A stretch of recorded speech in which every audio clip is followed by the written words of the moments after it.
It has been a while. Put some lip gloss on because, yeah, we're not doing this. What's up, y'all? My name is Kinky Keeks, aka Keeks, aka Key, and I am back with another video. It's been a long time. I know it's been about 8-9 months. However, I am back. That's all that matters. I have a few videos coming y'all way. I don't want to hold y'all up. Let me just get into this video. So, I don't know if y'all remember the last video that I had about my paranormal activity experience. I'll link it right here. I had a paranormal activity experience, and I decided to share with y'all my first encounter, and I told y'all that I've had another, and so I will share with you guys the last encounter that I had. Let's just get into it. Don't want to waste no time. Okay, so anyways, this was at my last place. If you haven't noticed, I have a new place now. I'm gonna give y'all a whole house tour, all that stuff. That's coming. Videos are coming. But anyways, so what happened was, let me give y'all the backstory. Let me give y'all what happened before all of this stuff went down. I went to Texas to meet my mom, and we drove to Arkansas, where my family's from. We had a good time. Everything went great. Before we left Arkansas, we went to visit my great-grandmother's grave. Now, my great-grandmother passed away a while back. She passed away, and so we visited her grave. Mind you, I haven't been back to that grave site since she got buried. That was actually the last funeral I went to, because I don't do well with funerals. It was my mom, me, and my sister, my little sister. And so while my mom's talking to my grandmother, I'm just standing there like, I don't feel right being in the cemetery at all. I don't know why, I just don't. And my sister, on the other hand, she's walking around the graveyard looking at other people's gravestones and everything. She wants to be a mortician, so this is like right up her alley. Finally, my mom gets done talking, and I'm just like, hey grandma, I'll call you when I need you. Thanks for always, you know, showing me where I need to go and stuff like that. We said our goodbyes, and then we drove back to Texas from Arkansas. When we get back to Texas, I actually had to catch a flight that night after around 10 o'clock, and then I got to Minneapolis around midnight. When I got to Minneapolis, I got an Uber to take me home. And this is where everything starts going crazy, y'all. I just have to give y'all the backstory so y'all understood what was gonna go down. I get in the Uber, and automatically, I'm like a vibe person, so I go off of vibes, and just the vibe wasn't right in the Uber. And so I'm just like, nah, something's not right. But I ignore it because it's late at night, and I need to get home because I have work at 6:30 in the morning. Don't know why I did that to myself, but that's what I did. And I get into the Uber, I open the door, I got in, sat down, and then I closed the door, and then I opened the door again, just because I'd be like, you know, people would try to put on child lock and try to keep you in the Uber. So I'm like, okay, well, that's not it. I don't know what the vibe is. It's just a strange vibe. Anyways, it's about a 15-minute ride back to my place from the airport. And so in the entire Uber ride, y'all, it was dead silent. The man didn't have on the radio. The man didn't have on anything. And all of a sudden, I just hear some mumbling. Like, it was just like somebody whispering. It was just like, and I'm just like, oh my gosh, like, this is so weird. And it was whispering in a different language, but I didn't know what language he was speaking. It didn't sound like Arabic. Like, it was just like I don't know, it sounded weird, and he was mumbling. And so I freaked out, and I took out my phone and I put it on Snapchat. Mind you, it's 1 o'clock in the morning, and well, almost 1 o'clock in the morning. And so I record a snap, and I'm just like, y'all, like, this man is mumbling. He's not talking to me. There's no music playing. Everything's powered down in his car, like the radio, and he's just mumbling to himself. And so right off the bat, I'm just like, nah, this is freaky, yo. And I put on Snapchat, I was like, y'all, if I don't make it in the morning, this is what happened, basically. So I uploaded it on Snapchat. When I got home, I deleted the snap because I got home safely. I finally got home. Then the man, he goes into the trunk, and he grabs my luggage, and he gives me my luggage. And I'm just like, it was just like a weird vibe, y'all. He didn't say not one word to me the entire ride. Even when he gave me my bag, he just gave me my bag and let me go. And so as I'm walking to my apartment complex, there's, you know, the main door in the apartment complex. I'm walking inside the main door. My radar is up, and so I didn't want to walk to the level that I actually lived on.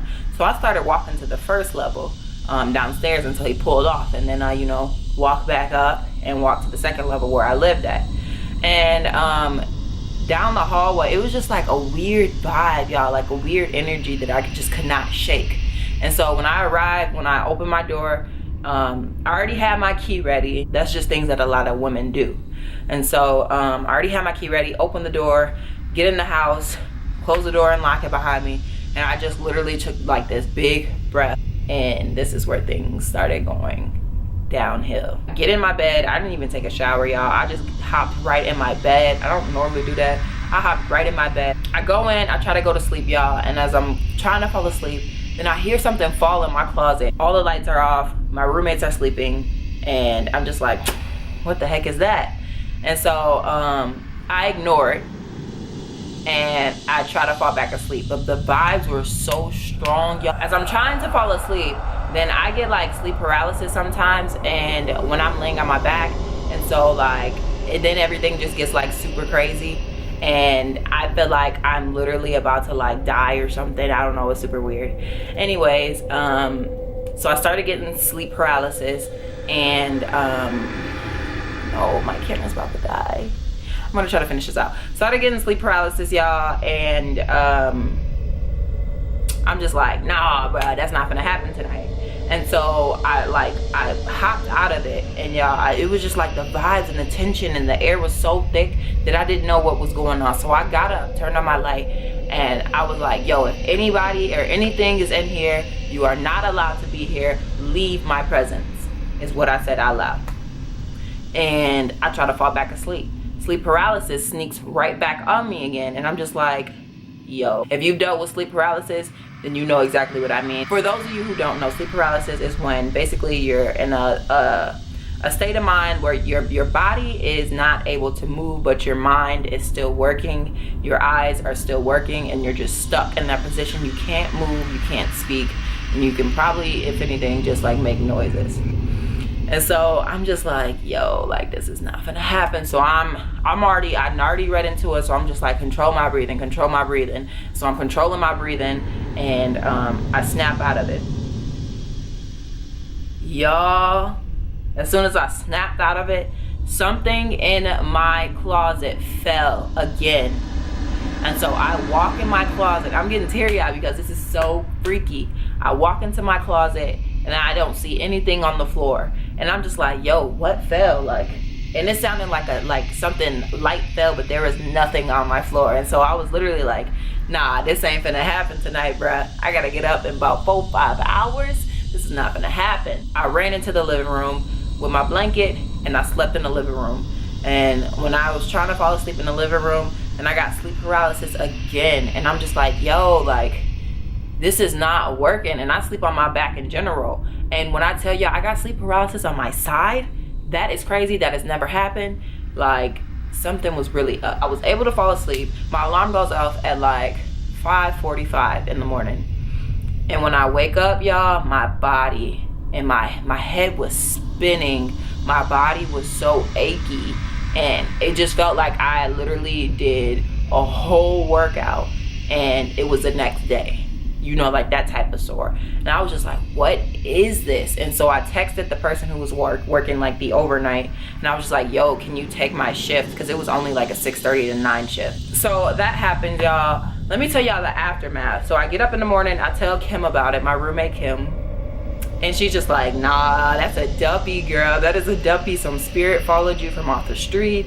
It could have been from the cemetery. It could have been from the dude that was speaking, and he wasn't speaking to you. He was just mumbling in a different language. It could have been anything. And so I was telling her about it. I called my mom about it. I called my dad and I told my dad about it. I think I called my granny as well, and she was just like, leave a Bible. I don't know if my granny or my mom told me, leave a Bible on your bed open to a certain chapter. I also went to the shop and got some sage, and I saged the entire house, y'all, from every crack and crevice. I saged the entire house, laid the Bible on my bed, and I didn't sleep in my room for 2 days. I slept on the couch. And when I went back in my room, y'all, everything felt fine and everything was good. I don't know what the heck that was, y'all, but that was that. So that was my paranormal activity experience. If you want to call it that. Don't forget, if you wanted to look at my last paranormal activity experience, I will link that up here, one of these, it'll slide out or whatever, and you can watch that. Don't forget to like this video. Don't forget to subscribe to my channel, and I will see you guys in my next video. Bye.